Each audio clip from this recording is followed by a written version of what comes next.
Oh, dearie me. I instantly regret eating this much cheese. I ate way more than this, by the way.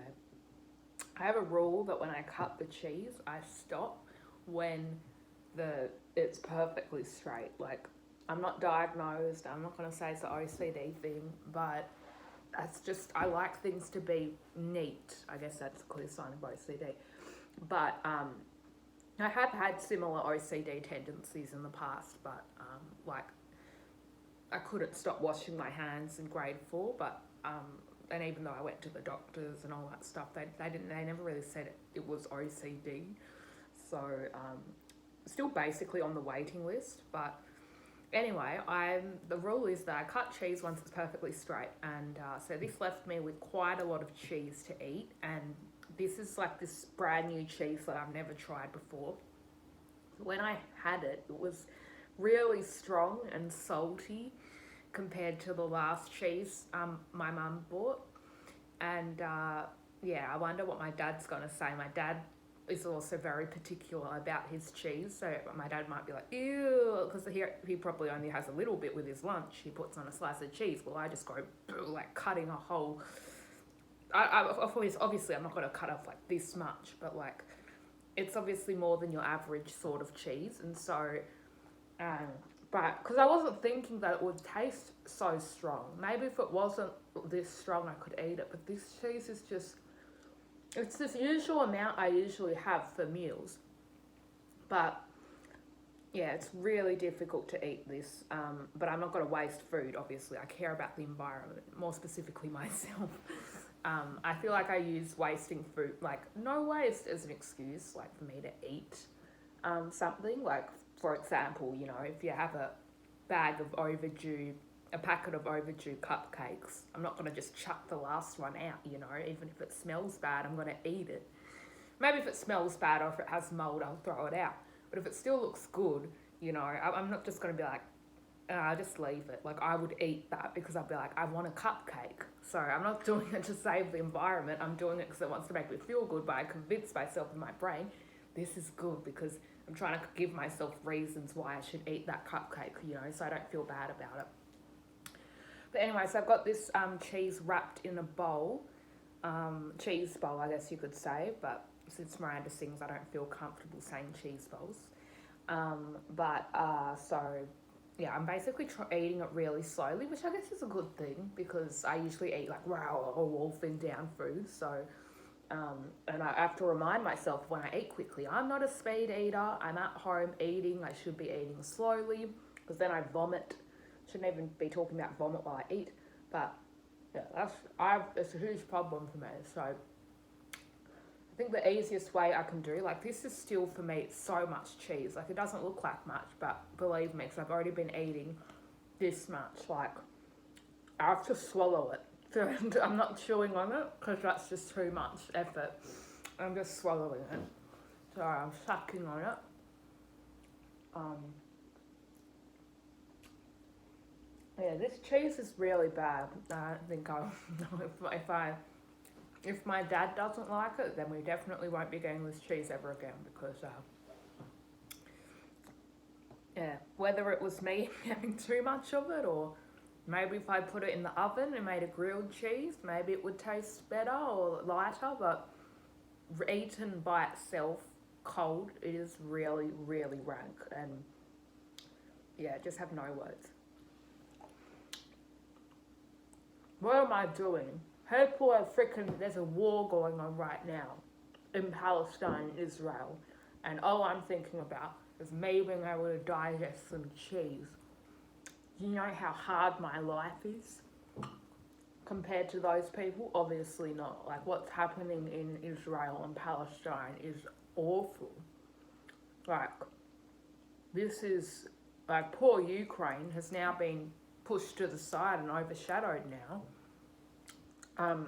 because of one selfish, whatever, cowardly decision by the terrorist group Hamas. This was actually the first time I'd ever heard Hamas.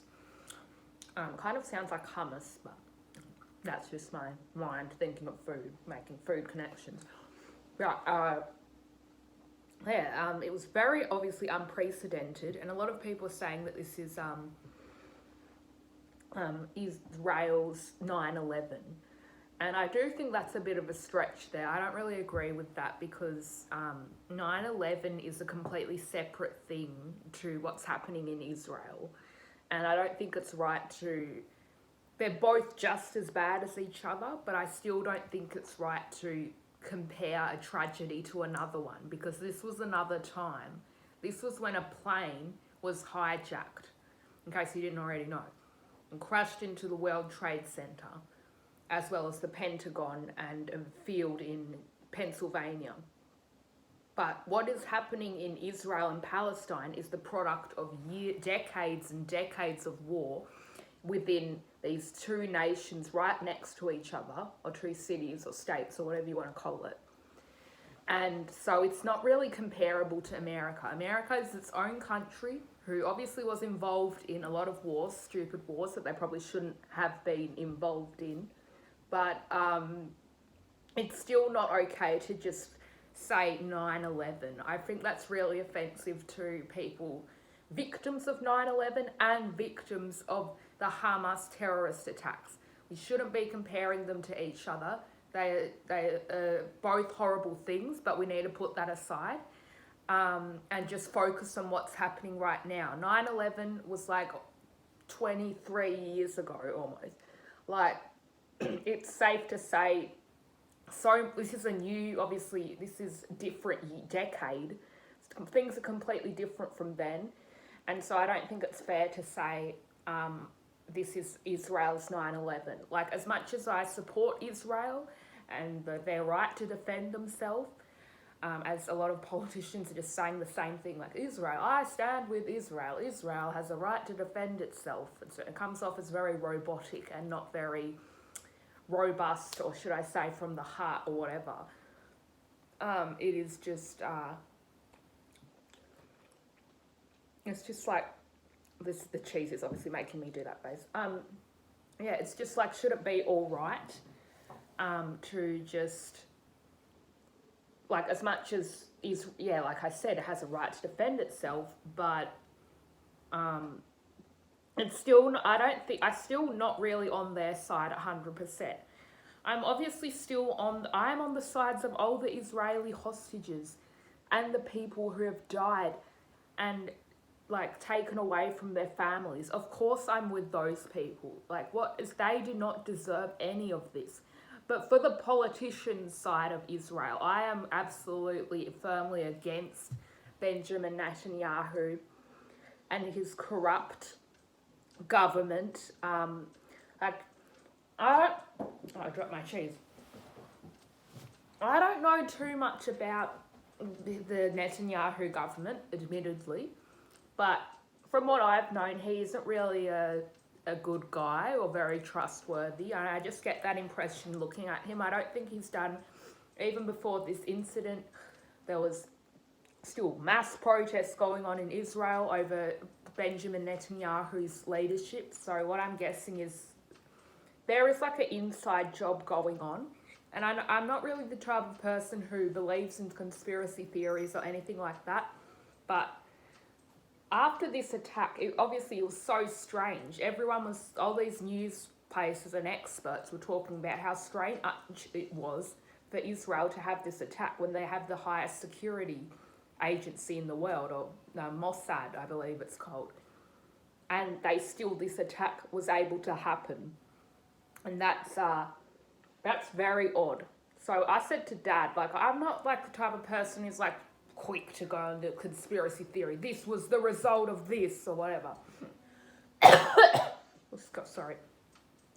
But the fact that people were actually comparing it to 9/11 made me think of that 9/11 conspiracy theory that was 9/11 was an inside job, or the famous South Park meme where Kyle,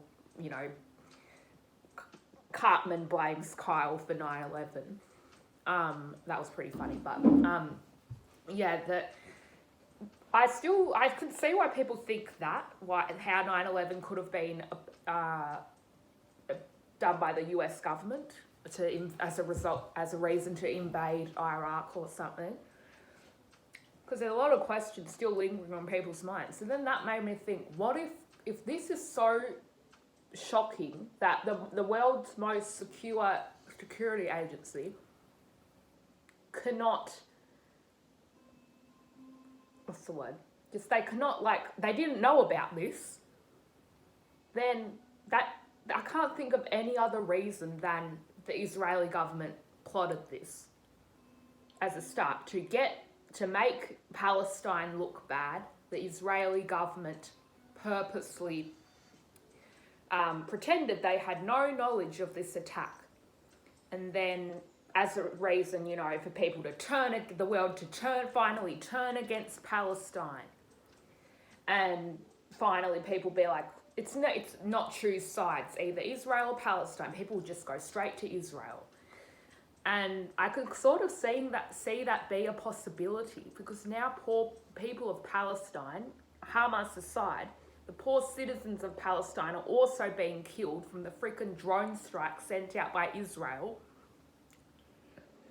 And so it's not a winning situation for anyone. So I'm just as much on the people of Palestine's side, not Hamas, but the people of Palestine, the innocent civilians, as much as I am for the Israeli civilians. I don't stand with either state's governments. They're both fucked up. Because what both of them are doing, or whatever inside thing is going on, it's obviously hurting and killing and massacring innocent lives, and it just needs to stop. And so I do not understand why the Secretary of State was shown disturbing images of babies being slaughtered and dead people's remains. I was watching the news last night. This cheese is becoming more easier to eat, by the way, which is good. Eating slowly does help. Watching the news last night, and the reporter actually got sent to the place where all the people, the morticians or whatever, the checking the bodies, like whatever that's called, forensics, whatever, doctors. And they were blurred out, obviously, and they were covered with bags, like rubbish bags. But the press was still invited to have a look at this. And the reporter at one point, he's like a real experienced reporter. He's one of Australia's most famous reporters. He's been to Iraq, I believe, in 2003 during the invasion of Iraq. He's covered the Ukraine war, or should I say the Russia war, because Ukraine didn't want that war. And so he's just been everywhere. And so he said that seeing this, being up close with all these bodies and having forensic experts tell me what this is, a remain of a hand or something. I don't even want to think about what it is, but he was still saw basically everything. He said, I've never, in all my years of reporting, I've never thought I would see something like this or something like that, because this is just so unprecedented.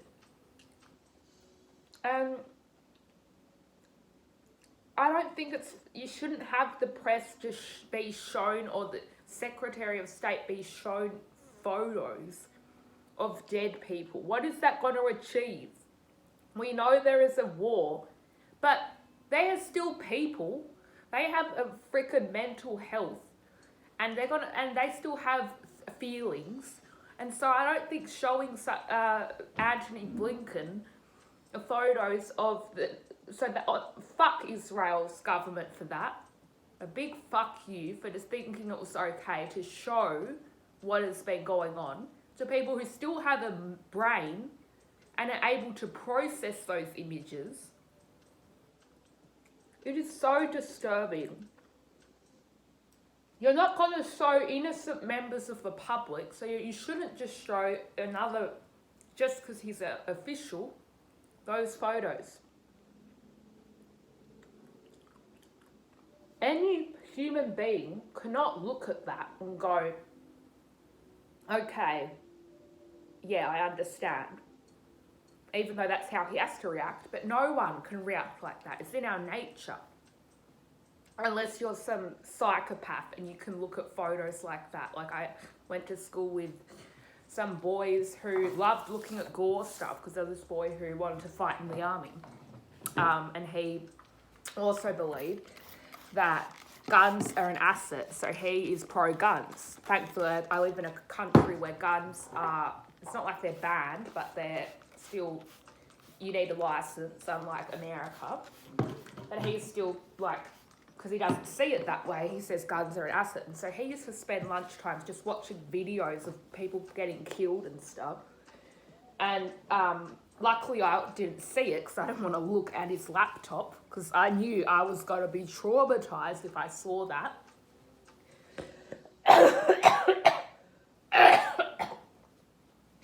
And even being a little kid, I remember seeing on the news, like, little kids in like ISIS holding up beheaded heads, severed heads. They were obviously blurred out, but still seeing the head and the kid smiling. Like, if that's already traumatizing for a little kid to see, imagine seeing the actual face. Like, I didn't see what they looked like, but I was still seeing the outside of the head. So I don't think it's fair. We know what's going on, and we're very, very upset about this, just as much as anyone who was affected by this. But it doesn't mean we need to see every little thing that's happening. It's like when Princess Diana died. All the paparazzi did was take photos of her dead body, lifeless body in the car. Maybe she was breathing a little, but she was knocked unconscious and there was blood everywhere. But all the paparazzi did in that moment was snap away and try and post them and sell them. And those photos, I'm glad we never got to see them. I don't know if people actually did get to see them or whatever, but no one should have seen that, because that is just absolutely disrespectful as well to the people who have died. Unless you're a family member and you really want to see the remains and I help identify them, you shouldn't be just going to random people who still have a heart and soul and a precious mind who needs looking after, to go, okay, without any preparation, look at this photo and shove it in their face. No. That's why I think the Israeli government is fucked, and they are probably the reason why all of this is happening, is that because of the Israeli government wants to enforce blame onto the... Maybe this has already been discussed maybe this is already an ongoing thing, but I feel like no one so far that I know of has said this is actually started by the Israeli government. Maybe it's already a really popular thing. I wouldn't be surprised, because it's like the world's highest security agency did not know about the attack before it happened. And so it's sort of like, yeah, it takes me back to 9/11, but still it shouldn't be the same thing. Like, the Americans were aware that there was someone called Osama bin Laden, and Bill Clinton was actually planning to kill Osama bin Laden, but they didn't have much proof when he was president, so they couldn't kill him. And obviously that's one of probably Bill Clinton's biggest regrets, is that he couldn't kill bin Laden, and then there would have probably 9/11 could have been prevented or something. And Bill Clinton was actually going to get assassinated, by the way, by bin Laden. Bin Laden planted a bomb on a bridge, and at the very last minute, Bill Clinton, the Secret Service were alerted that there was an imminent danger, because the freaking CIA or FBI or Secret Service, they had some knowledge that this was going to happen. How the fuck does does Mossad not know about this? Because the US president's freaking Secret Service detail knew that they didn't know bin Laden was behind it, but they knew there was a bomb that was planted near a bridge that they were going to pass.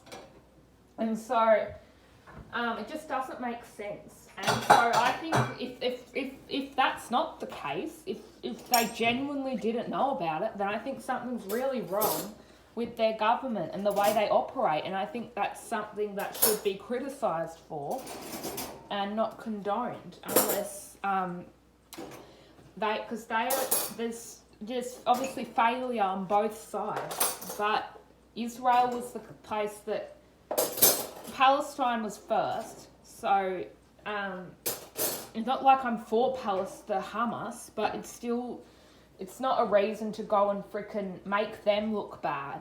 And I think obviously Israel is relishing in this right now because now all the countries are on their side. No one's on Israel's side, but it still doesn't give them the right to just think, oh, we're going to just show US diplomats disturbing photos. No, Israel, it doesn't work like that. And so, yeah, I just really hope that government frickin' aside, I just really pray for all the send my thoughts and prayers over to all the hostages and the families of those massacred in that horrible attack.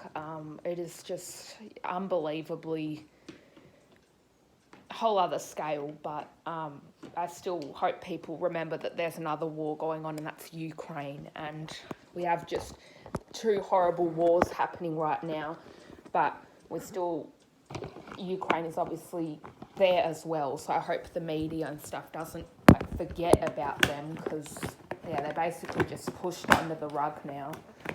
Like, no one gives a shit about Israel sort of thing. Like the front page of the Weekend Australian, like my dad likes to read this, so that's why I read it sometimes. Whole front page is just Palestine, Israel, and it's like pages and pages. So we had a referendum going on. They just had the top of the newspaper, which I found really telling, and then the bottom.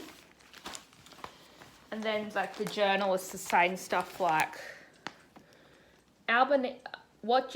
why Hamas must be destroyed. We must crack down on those urging violence or something. And so yeah, it's Ukraine's old news now. Now the main focus is the Palestine-Israel war. And then if something else happens, both of these things are just going to be thrown out the window, and we're going to focus on the next thing, because the media sure is good at that, hey?